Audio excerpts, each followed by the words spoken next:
Estás escuchando el podcast Dios no está callado. Acompáñanos a conocer a Jesús a través de los Salmos.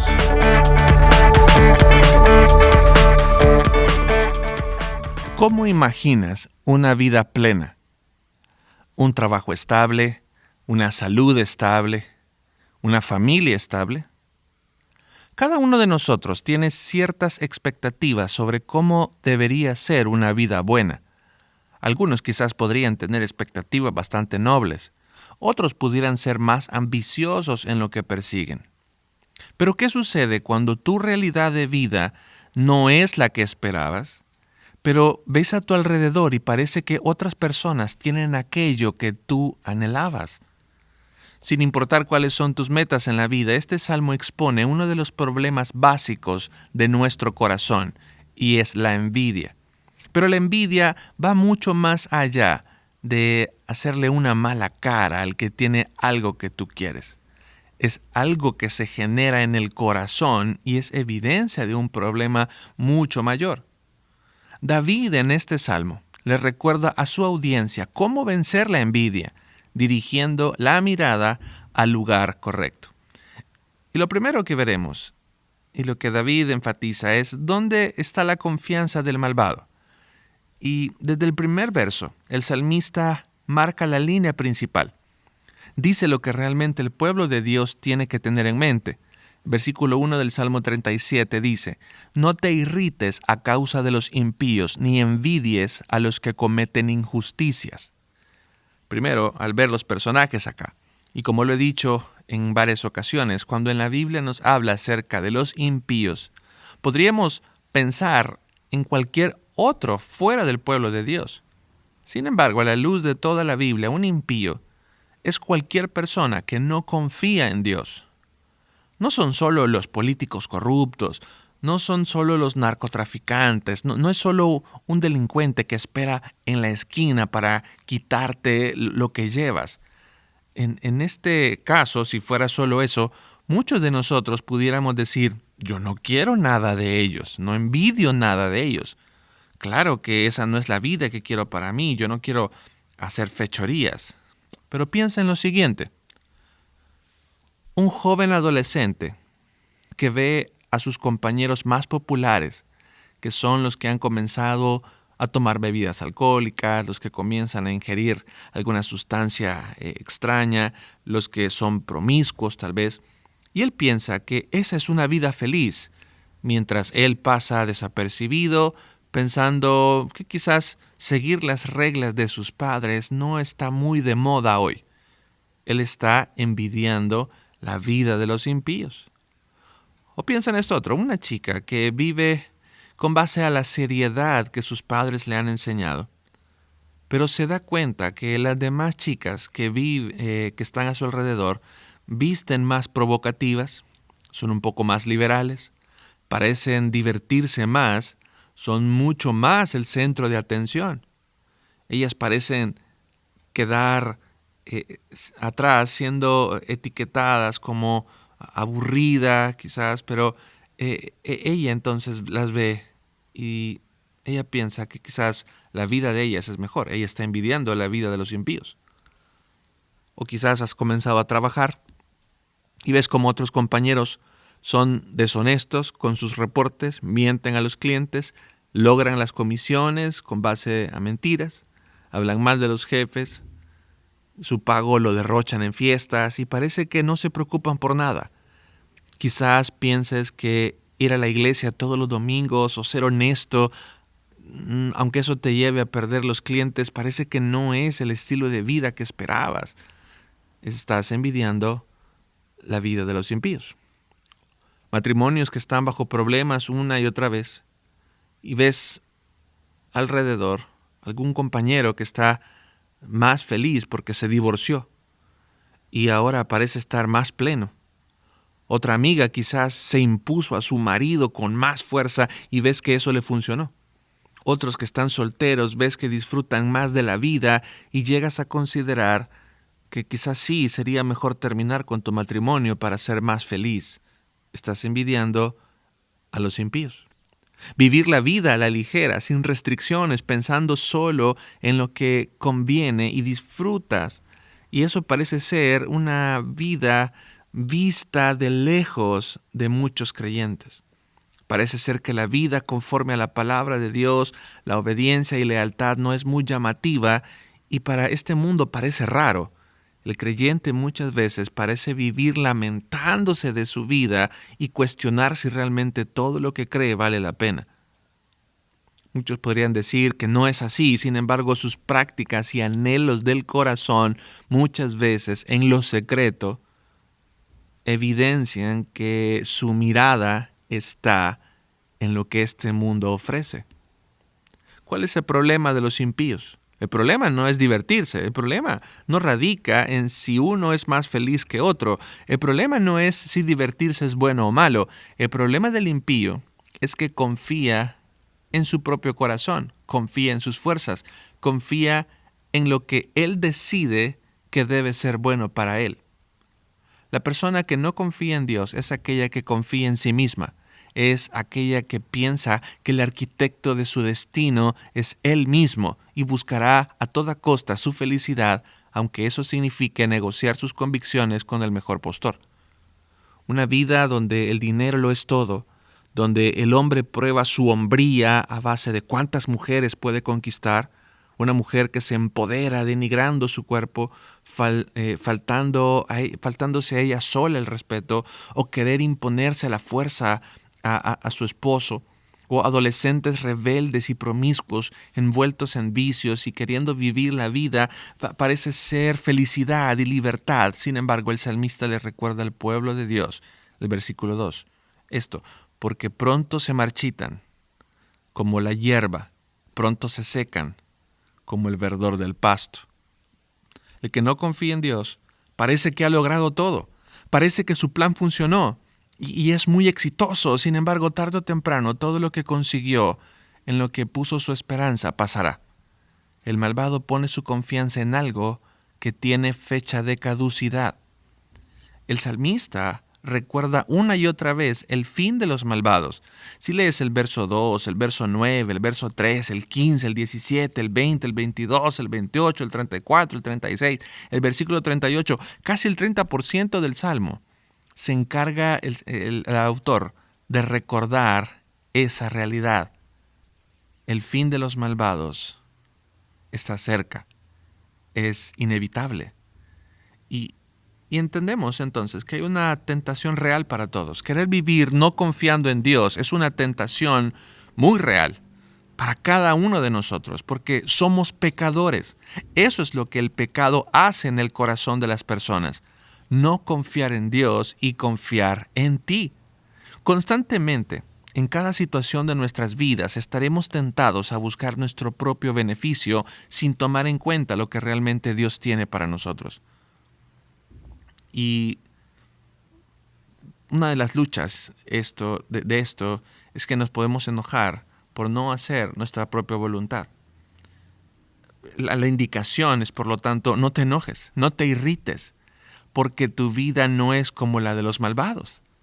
Este enojo es más común de lo que esperamos, y por esa razón comencé este estudio preguntándote qué hay en tu corazón o cómo enfrentas la vida cuando no es como la has pensado. Cuando tus metas parecen desvanecerse, cuando tus anhelos del corazón parecen alejarse y quizás lo que ves más seguido son pruebas o desilusiones. ¿Cómo reacciona tu corazón? ¿Hay enojo en tu corazón por esto? ¿Porque ves hacia atrás y no te gusta mucho la vida que has vivido? Pero el salmista también habla de la esperanza que hay en el justo. Y podemos preguntarnos, ¿cómo podemos hacerle frente a la envidia natural de nuestro corazón? El salmista entonces pone los ojos en la confianza en el Señor. El salmista nos dice que la manera en que podemos guardar nuestro corazón para ser agradecidos por la vida que Dios nos está permitiendo vivir es reconocer que lo que Él hace es bueno para con su pueblo. Mira el versículo 3, 4 y 5. Confía en el Señor y haz el bien. Establécete en la tierra y mantente fiel. Deleítate en el Señor y Él te concederá los deseos de tu corazón. Encomienda al Señor tu camino, confía en Él y Él actuará. El malo confía en sí mismo y eso es lo que lo lleva a pecar, porque buscará hacer su voluntad. En cambio, el que confía en el Señor sabe que lo que está viviendo es porque Dios lo ha propiciado para su bien. El saber que Dios está en control puede llevarte a permanecer fiel. Esto da como resultado el deleite en Dios y no en las circunstancias. El malo, por otro lado, buscará deleitarse en el pecado, buscará su propio bienestar.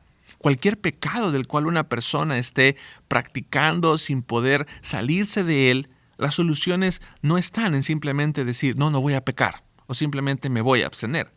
Si Dios no llena nuestro deleite, buscaremos deleitarnos en cualquier otra cosa.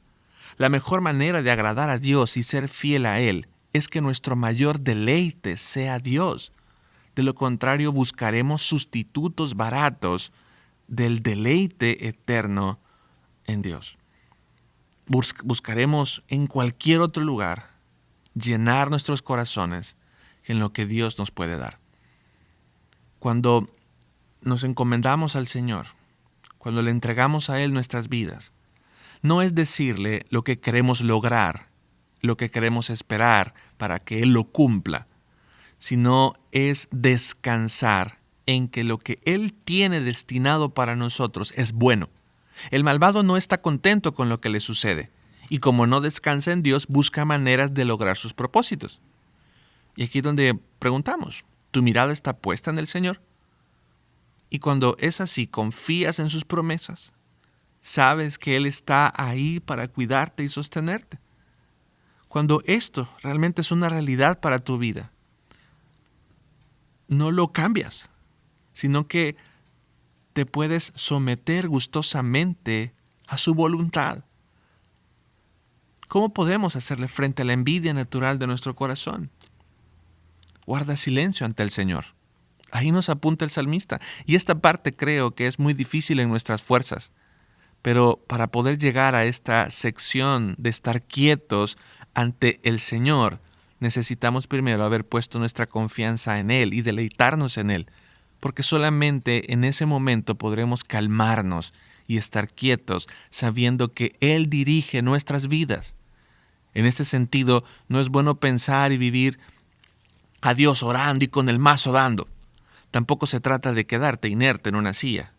Creo que Agustín de Hipona lo plasmó muy bien en una frase muy famosa que dice: nuestros corazones estarán agitados mientras no encuentren descanso en ti. El corazón del malo no descansa, al contrario, se enoja contra Dios, le reclama, piensa que lo que puede hacer, lo que él puede hacer es mejor que lo que Dios le pone en su camino. Estaremos tentados a reclamarle a Dios, a pensar que lo podemos hacer mejor, a que Él no sabe cómo llevar nuestras vidas, pero cuando esto pase por nuestra mente es cuando puedes venir a Él y pedirle que aumente tu fe, que te guarde de dudar de su poder. ¿Cómo podemos hacerle frente a la envidia natural de nuestro corazón? Recuerda la herencia del Señor. En 6 ocasiones, en el versículo 9, en el 11, el 18, el 22, el 29, en el 34, el salmista dirige la mirada de su audiencia a recordarles que son herederos de la tierra que Dios ha preparado para ellos.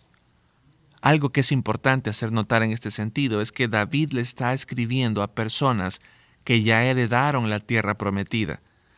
El pueblo de Israel ya está en donde Dios quería que estuvieran. Sin embargo, aquí dice que heredarán la tierra, hablando de un futuro. David tiene los ojos puestos en la tierra futura, en la herencia que le espera a los hijos de Dios, que no es en este mundo.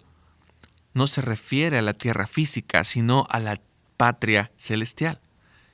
Hebreos capítulo 11 nos recuerda que en este famoso Salón de la Fama de la Fe, donde aparecen los nombres de hombres y mujeres que buscaron una patria celestial, que se enfocaron no en el presente, sino en el futuro glorioso.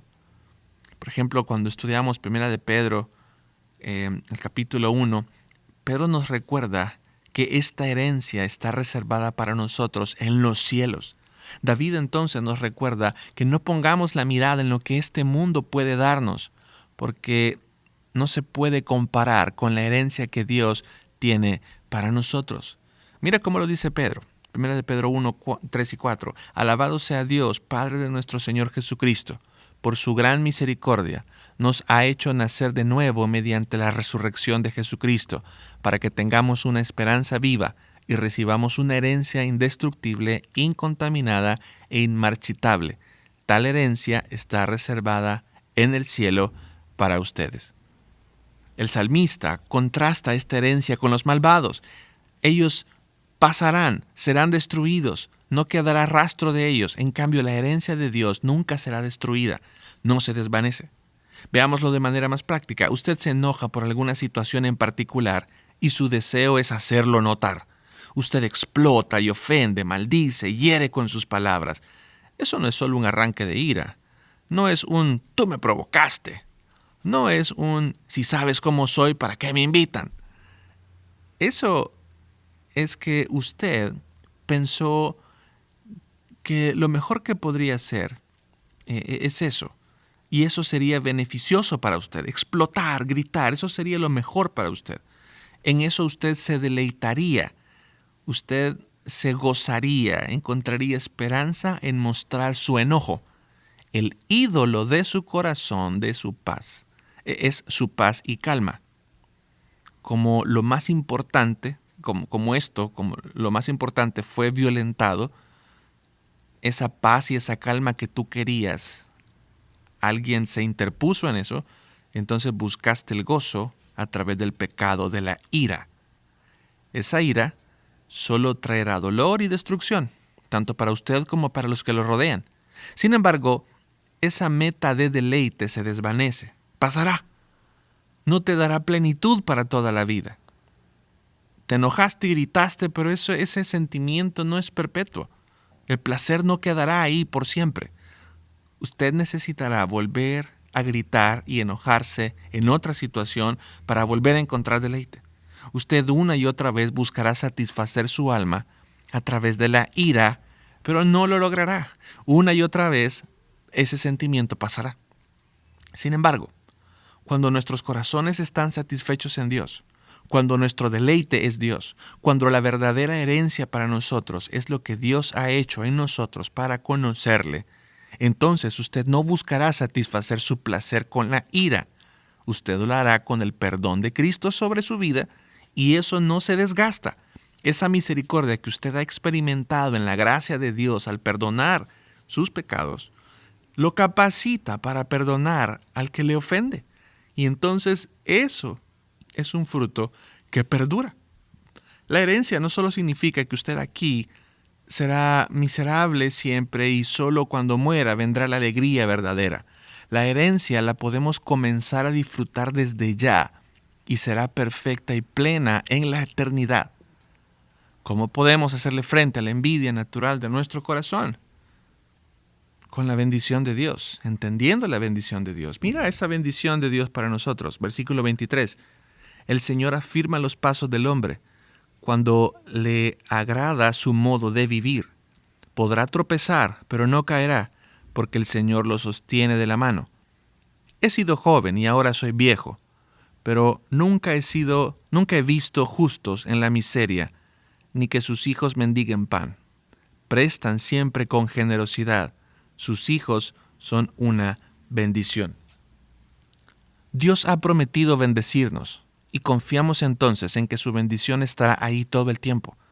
La tentación es pensar que Dios no nos ayudará, que Dios esta vez nos dejará caer, que Dios no podrá con cierta situación en mi vida y entonces quedaré a la deriva, y es ahí donde el ser humano corre a sus fuerzas, corre a su intelecto y quiere ser Dios. Quiere ser el que dirige y gobierna su propia vida. Pero el salmista quiere que recordemos que en las manos de Dios siempre tendremos lo que necesitemos. Nuestra familia tendrá lo que necesita. Él vela por ti, Él vela por mí, vela por tu familia, por la mía. Mucho mejor de lo que podríamos planear y hacer nosotros. ¿Cómo podemos hacerle frente a la envidia natural de nuestro corazón? Recordando la protección de Dios. Verso 28. Porque el Señor ama la justicia y no abandona a quienes le son fieles. El Señor los protegerá para siempre, pero acabará con la descendencia de los malvados. El ser humano busca protegerse de manera instintiva. Sin embargo, el pecado agrava la situación porque busca esa protección haciendo alianzas con falsos protectores. Cuando Israel estaba rodeado por sus enemigos, muchas veces se sintió tentado a refugiarse en otros reyes. Quiso pedir ayuda de Siria o de Babilonia o inclusive de Egipto, pero siempre que buscaron protección de otro lugar, el resultado fue devastador. ¿Con quién estás haciendo alianzas para estar seguro? ¿Con tu dinero? ¿Con tu trabajo? ¿Con otras personas pensando que con ellos estarás más seguro que con Dios? El salmista nos recuerda una vez más que los malvados serán destruidos y todos los que confíen también perecerán en ellos, junto con ellos. Sin embargo, Dios siempre cuidará de su pueblo. Cuando Jesús atravesó el valle del dolor y de la muerte, se aferró a estas palabras y clamó: en tus manos encomiendo mi espíritu. Jesús no confió en nadie más para ser cuidado y protegido, y nos invita a que confiemos en su protección. La mejor protección que podemos tener es la de nuestra fe, que pasaremos como justos en el juicio de Dios y seremos librados de la ira de Dios por la eternidad. Esa es la mejor protección que podemos tener. ¿Cómo podemos hacerle frente a la envidia natural de nuestro corazón? Teniendo en mente la historia de la redención. Versículo 35. Mira lo que pasa con el déspota. El versículo 37, mira y cómo él observa lo que le está sucediendo a los íntegros de corazón. Podemos ver estos contrastes. Cuando nos remitimos a los hechos, vemos cómo Dios nunca le ha fallado a su pueblo. Inclusive José le dijo a sus hermanos que el hecho de que fue vendido como esclavo, que lo inculparon injustamente, que fue olvidado en la cárcel, Dios nunca lo dejó. Y tenía algo mucho mayor que trajo protección a su pueblo. Y como dice el salmista, y si enumeramos todo lo que el Señor ha hecho por nosotros, veremos que todo apunta a su fidelidad. Versos 39 y 40 dice: la salvación de los justos viene del Señor. Él es su fortaleza en tiempos de angustia. El Señor los ayuda y los libra de los malvados y los salva, porque en Él ponen su esperanza. ¿Qué sucede cuando tu vida no es la que planeaste para ti?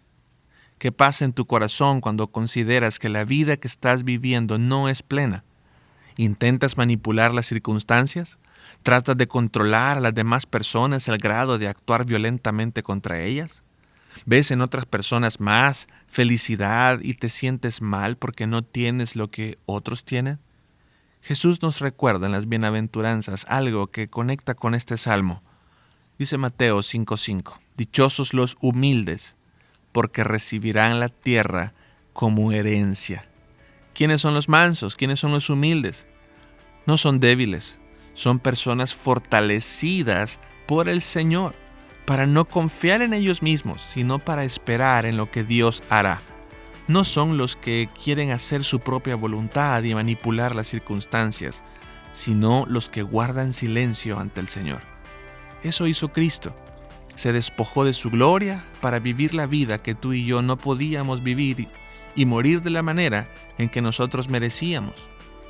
Pero esa muerte nos capacita y nos recuerda que su gracia nos ayuda día a día para no poner nuestra mira en otras personas y ver cómo hay felicidad en otro lado, sino que nos ayuda a recordar que desde ya podemos tener gozo y que nos espera una vida eterna en su presencia.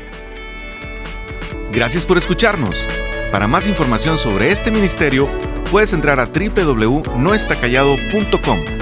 También puedes encontrarnos en Facebook, Instagram y YouTube.